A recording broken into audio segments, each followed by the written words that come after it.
Hi friends, welcome to pharmacy study. मैं हूं आदेश और लेके आया हूं आपके लिए बिल्कुल कमाल की वीडियो, बहुत इंटरेस्टिंग और इम्पोर्टेंट टॉपिक पर। तो इस वीडियो को पूरा देखिएगा अगर आप इस टॉपिक के बारे में जानना चाहते हैं तो बिना वक्त गवाए मैं आज का टॉपिक बता ही देता हूँ। तो जैसे कि आपने पढ़ ही लिया होगा कि आज का जो टॉपिक है वो है हाउ टू स्टडी फार्माकोग्नोसी और how to study drug in pharmacognosy. अब अगर हम फर्स्ट ईयर डी फार्म की बात करते हैं तो जब मैंने सिलेबस ओवरव्यू का एक वीडियो बनाया था, वो अगर आपने नहीं देखा है तो वो आप देख लीजिए, जिसकी लिंक भी डिस्क्रिप्शन में दे रखी है। तो उस वीडियो में मैंने तभी कहा था कि जो सेकंड ईयर में सबसे बेस्ट और स्कोरिंग का सब्जेक्ट है वो है फार्माकोग्नोसी, जिसमें कि आपको स्टडी करनी होती है ड्रग्स की, उसके केमिकल्स की, बायोलॉजिकल सोर्स की, और साथ ही साथ आपको उसके कुछ केमिकल टेस्ट होते हैं यानी कि आइडेंटिफिकेशन टेस्ट होते हैं, उसकी भी आपको स्टडी करनी होती है। तो अदर जो पार्ट है यहाँ पर थ्योरी का बहुत कम पार्ट है, जो थ्योरी के आई थिंक 6 से 7 ही चैप्टर यहाँ पर आते हैं। उसके बाद में जो भी टोटली आपका यहाँ पर सिलेबस है वो कम्प्लीटली यहाँ पर बेस है इन सारे ड्रग्स पर। तो यही आपको स्कोरिंग के लिए काम में आने वाले हैं, यही आपको पेपर में पूछे जाने वाले हैं। अब अगर आप कोई भी पिछले साल का या फिर कोई भी पेपर देख लेंगे पिछले 5 साल तक के, तो उसमें आप एक ही चीज़ देखिए कि जो 70% ऑफ पेपर है वो कवर किया गया है सिर्फ और सिर्फ ड्रग्स से। फिर ड्रग्स के बारे में कुछ भी पूछा जा सकता है। तो हम आज की वीडियो में यही कम्प्लीटली डिस्कस इन ड्रग्स की पढ़ाई कैसे करनी है, कैसे इन ड्रग्स के बायोलॉजिकल सोर्स और केमिकल याद रखने हैं, जो कि बिल्कुल मतलब एक डिफ़िकल्ट लगते हैं या फिर बिल्कुल ऑड लगते हैं पढ़ने में या याद रखने में। तो जो टेक्निक मैंने यूज़ की थी या फिर जो टेक्निक मैंने दूसरों को बताई थी वही टेक्निक हम यहाँ पर डिस्कस करने वाले हैं। तो दोस्तों, जो सबसे पहली ट्रिक है, अगर आप कोई भी इस तरह के ड्रग्स याद रखना चाहते हैं, कोई भी ऐसी चीज़ जो कि थोड़ी डिफ़िकल्ट हो, ये अगर आप याद रखना चाहते हैं तो लास्ट एंड बेस्ट वे है कि आप उसे डिस्कस कीजिए।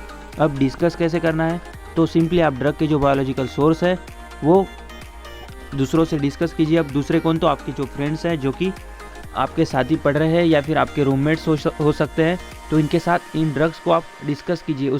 यानी कि एक ड्रग वो आपको बताएगा, दूसरा आप उसको बताइए। पहले दोनों मिलके पढ़ लीजिए, उसके बाद आप एक दूसरे को बताइए, या फिर आप ज़्यादा लोग हो तो बहुत बेस्ट बात हो सकती है, आप सिंपली इन्हें याद कर सकते हैं। पर अगर आप सोच रहे हैं कि नहीं मैं तो अकेला ही ये कर लूँगा, आप फिर उसके बाद कितना भी इसे पढ़िए, 2 घंटे 3 घंटे या पूरे दिन भी अगर आप वो ड्रग्स की नोट्स लेकर बैठेंगे और अगर 20 ड्रग्स पढ़ते हैं तो 20 में से ज़्यादा आपको 2 यहाँ पर याद रहेंगे।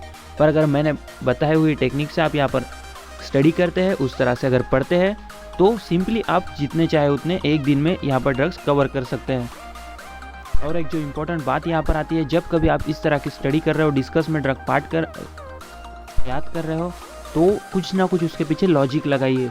या फिर आप अगर ज़्यादा लोग हो, सपोज़ कीजिए आप 20 ड्रग याद कर रहे हो या फिर 20 ड्रग डिस्कस कर रहे हो और आप 5 लोग हो, तो डिवाइड कर दीजिए कि A B C और D ऐसे ABCDE ऐसे आप कुछ 5 लोग हो सपोज़ कीजिए।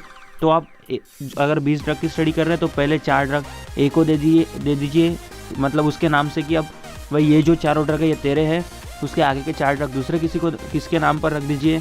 तो ऐसे अगर आप स्टडी करते हैं और उसके बाद डिस्कस करके उसके पीछे कुछ इस तरह के लॉजिक लगाते हैं, तो आप सिंपली जो चाहे उस ड्रग का नाम याद रख सकते हैं। अब केमिकल कैसे याद रखना है, तो केमिकल जो होते हैं, अब 70% ऑफ चांसेस ऐसे होते हैं कि जो मेन इंग्रेडिएंट होते हैं, आपको यहाँ पर बिल्कुल लिस्ट नहीं लिख देनी है केमिकल की, जो मेन केमिकल है उन्हीं के आपको यहाँ पर नाम लिखने होते हैं। तो जो भी मेन केमिकल्स होते हैं वो बिल्कुल ड्रग के नाम पर से यहाँ पर आते हैं।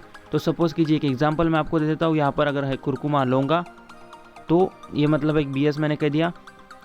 तो इसकी अगर हम केमिकल की बात करें कुरकुमा लौंगा की, तो इसमें जो केमिकल्स आएंगे कुछ इसी तरह से होंगे, कुरकुमिन, कुरकुमिनिन, तो इसी तरह आगे वो बढ़ते जाएंगे। तो हर एक चीज़ में अगर आप देखो तो इसी तरह के कुछ केमिकल्स होते हैं। तो केमिकल भी आप बिल्कुल सिंपली याद रख सकते हैं।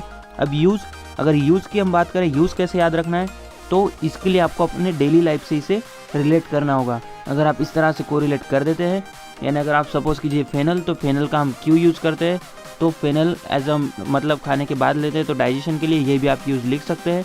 उसके बाद जिस किसी में भी वोलेटाइल ऑयल आता है उसके कुछ 4 या 5 यूज़ फिक्स होते ही होंगे, जो कि आपको पता ही होंगे। तो इस तरह करनी है आपको कोग्नोसी की स्टडी, और इस पर मैं ड्रग्स पर और एक डिटेल में वीडियो बनाने ही वाला हूँ। तो बस आज के लिए इतना ही। अगर ये वीडियो आपको अच्छी लगी हो तो प्लीज़ इसे शेयर ज़रूर कीजिए, और मुझे नहीं लगता कि आपने अभी तक सब्सक्राइब बटन नहीं दबाया है, तो अगर सब्सक्राइब बटन दबा दिया है तो साइड में दिया हुआ बेल आइकॉन भी प्रेस कर दीजिए, ताकि आने वाली हर एक वीडियो आपका सबसे पहले पहुंचे।